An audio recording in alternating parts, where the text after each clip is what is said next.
Hi everyone, Sophia back again here. I'm here with another video on 4 tips for undergraduates attending college or university.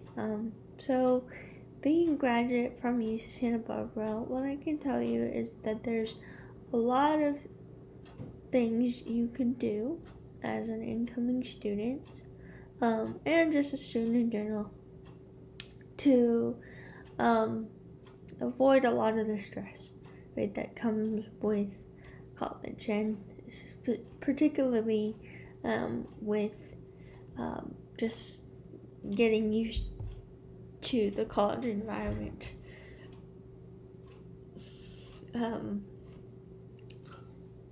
So,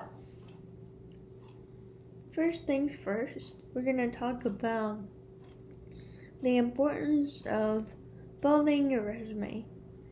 And what do I mean by that? Well, many undergraduates, including myself, in their first year, they often, of course, they don't know, where to get involved or, how to get involved. And for me, I learned that you have to find people that have similar, not just interests as you, but also passions and career pathways that they want to go into.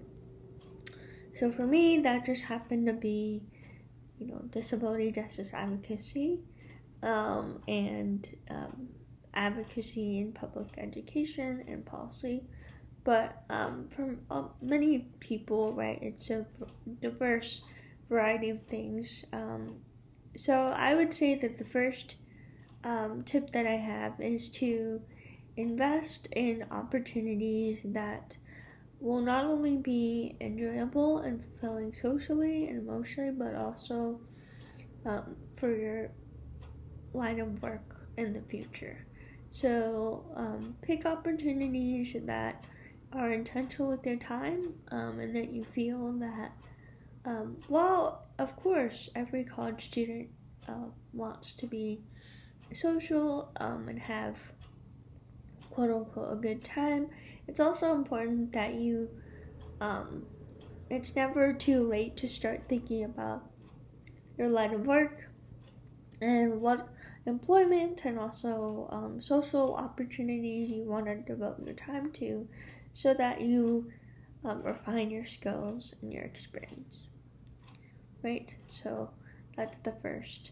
The second is learning how to communicate with your instructors, your faculty, and your staff. So knowing not only just how to communicate, but also how to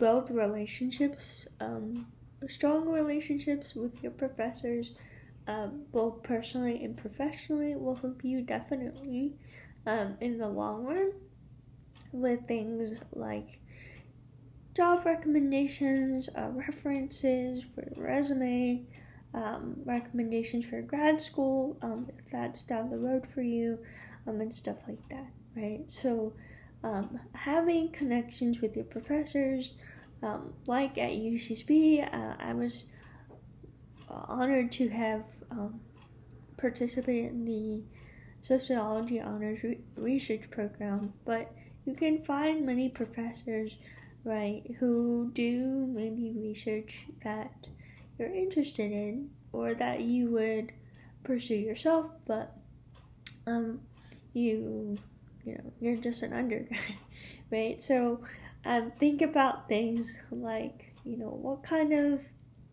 things did they study, and what classes did they teach, right? And usually for recommendation letters, they asked you for, I think, like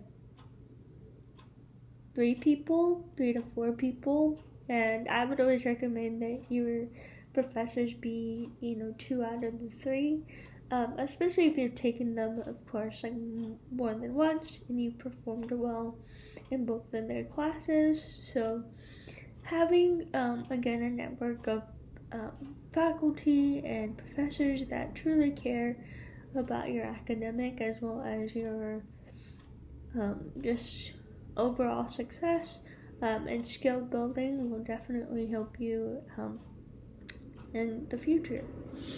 And if you ever wanted to do research, like I did when I was a senior, then you'll have more opportunities also to get that hands-on experience, and also advising from somebody who does study something that you're interested in or related to what you're interested in.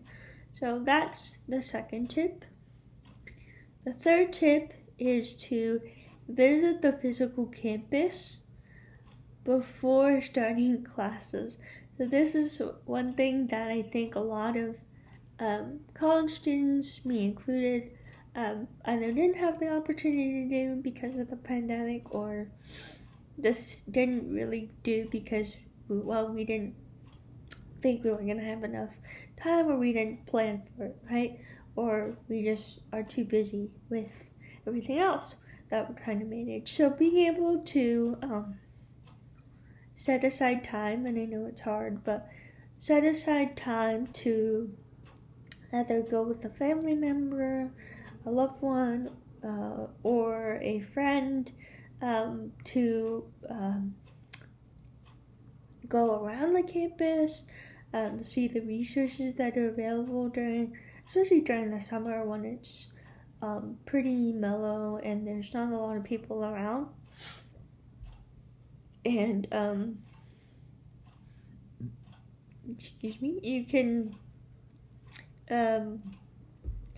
can check out some of the resources that are open, and also what the physical infrastructure, if you have or you live with a physical disability like I do. As my primary disability, I have to use a power chair, so not knowing what the physical environment would look like with a lot of people, right, would be very overwhelming. And it was very anxiety inducing. But I think being able to see the campus, not just on the outside as well, but also maybe in the classrooms, right, can also be really helpful. So I would recommend that you reach out to your housing department.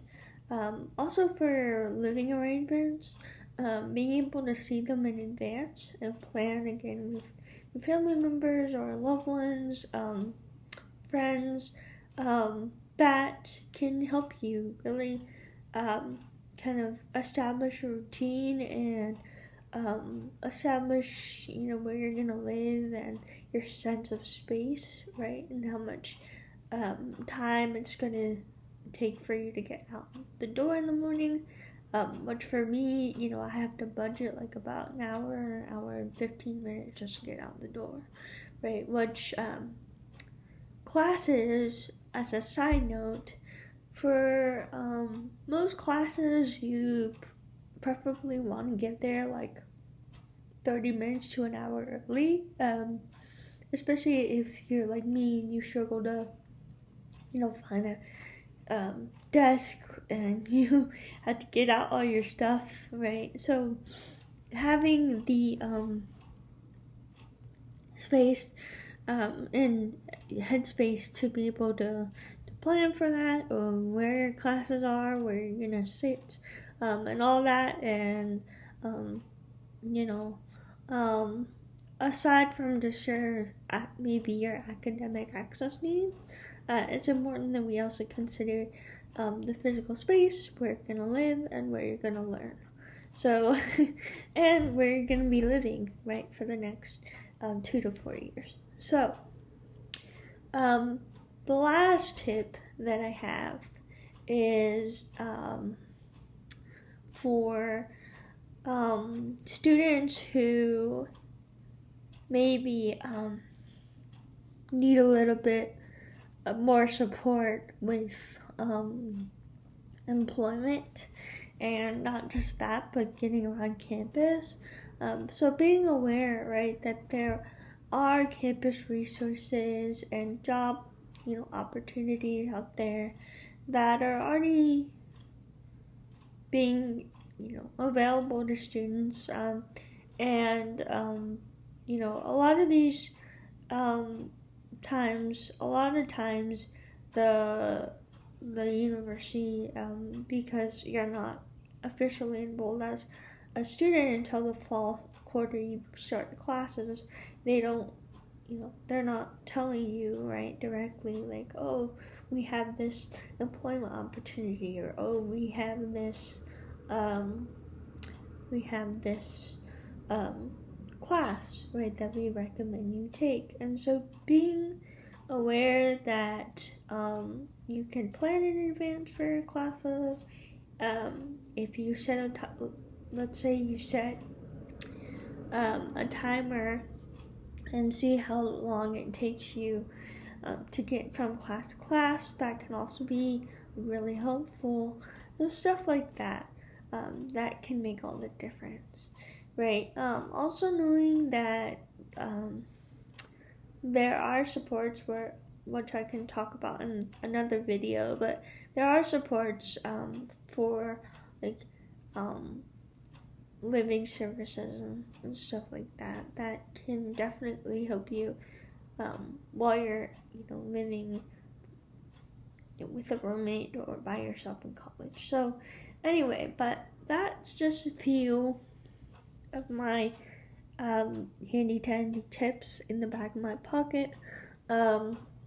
Also, knowing, as I said, who you want to invest your time in as far as friends go, and as far as employment and educational opportunities, as well as because it costs a lot of money to be out of the university, but so while you're in the university, use all the resources and all the opportunities you can, right, while you're a student. And then also, on a side note, right, you can kind of plan some of these appointments, right, for disabled students like myself, planning a meeting with your specialist, perhaps over Zoom, and then also, planning a trip with your loved one, or your friends, right, to see the campus. So a lot of these things can be kind of accomplished, on the same day or around a similar time frame. So anyway, I think that that's all the tips I have for you today, but I hope that you found this helpful, and that knowing again how to communicate with not only your professors but also the housing staff, and advocating for yourself, which I know is a heavy load to bear sometimes, but all that will help you develop your skills, and even your communication skills, and your ability to talk with professionals later on in your future endeavors. So anyway, I hope that you have a beautiful day, and I will see you next time. Bye.